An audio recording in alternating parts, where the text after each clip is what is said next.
அனைவருக்கும் வணக்கம்.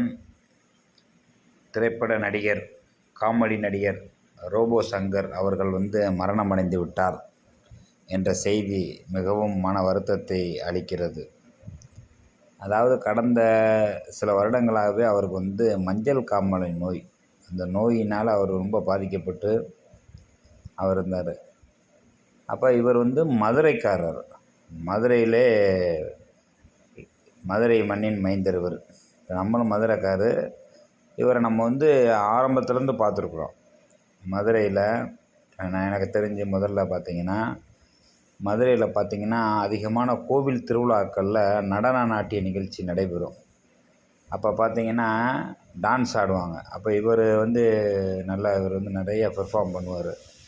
அதாவது நடிகர் கமலஹாசன் அவரை மாதிரி அந்த குறுந்தாடியெல்லாம் வச்சுக்கிண்டு, அந்த பழைய 80-86 காலத்தில் இருந்த கமலஹாசன் மாதிரி நல்லா உடம்பு நல்லா போல்டாக இருப்பார் ரோபோ சங்கர். அப்போ என்ன பண்ணுவார்னா, டான்ஸ் ஆடுவார், நல்லா ஆடுவார், அவரை மாதிரி ஆடுவார். அப்போயே ஸ்டாண்டப் காமெடி அப்போயே மேடையில் பார்த்துருக்கோம் நாங்கள்லாம் சின்ன பிள்ளையா இருக்கிறப்ப. அப்புறம் ஸ்டாண்டப் காமெடி, டான்ஸு எல்லாமே பண்ணுவார். அதுக்கு கூட இவர் என்ன பண்ணுவார்னா, இவர் நாங்கள் மதுரை மாவட்ட ஆணழகன் சங்கம் சார்பில் வருடந்தோறும் ஆணழகன் போட்டி நடைபெறும். இவர் என்ன பண்ணுவார்னு பார்த்தீங்கன்னா, ஆணழகன் போட்டி நடைபெறுற அன்னைக்கு இவர் ஆணழகன் போட்டிக்கு வருவார். இவர் ஒரு வெயிட்டில் ஏறுவார், மேடையில் ஸ்டேஜில் ஏறி 60 கிலோ 70 கிலோ அப்போயே இருப்பார். அவர் ஸ்டேஜில் ப்ரோக்ராம் பண்ணுவார். அந்த ஆணழகன் போட்டியில் இடைவேளைன்னு ஒரு மத்தியான இடைவேளைன்னு சொல்லி, அந்த நேரத்தில் இந்த ரமேஷ் அரவிந்தும் இவரும் சேர்ந்து ஜோடியாக நிறைய நகைச்சுவை நிகழ்ச்சியெல்லாம் நடத்துவாங்க. அப்போ ஆணழகன் போட்டியில் நாங்கள் அதிகமாக பார்த்துருக்கோம். அவர் ஆணழகன் போட்டியிலே ஸ்டேஜ் ஏறி ப்ரைஸு வாங்குவார்.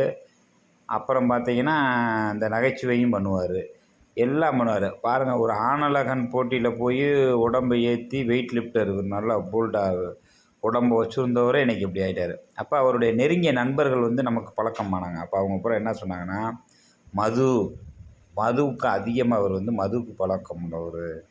அந்த சினி ஃபீல்டில் அப்படியே உள்ளே போய் மது பழக்கம் அதிகமானனால அப்படியே மது அடுத்து அது போய் எங்கே போய் விட்டுருச்சு, மஞ்சள் காமாலை, இந்த கிட்னி லிவர் ஃபெயிலியரு, அப்படியே மஞ்சள் காமாலை தாக்கி இன்றைக்கி இவர் காலமாயிட்டார். உண்மையிலே ஒரு நல்ல ஒரு கலைஞர். 46 வயசு தான் ஆயிருக்கு. ஆனால் உள்ளே போய் பார்த்தோம்னா ஒரு மது பழக்கம், உடல் நலத்தை பாதுகாக்காமல் விட்டது, மஞ்சள் காமாலையில் கொஞ்சம் அசால்ட்டாக விட்டது. இதுதான் அவருடைய உயிரிழப்பு காரணம். உண்மையிலே நம்ம இந்த கலைஞனுக்கு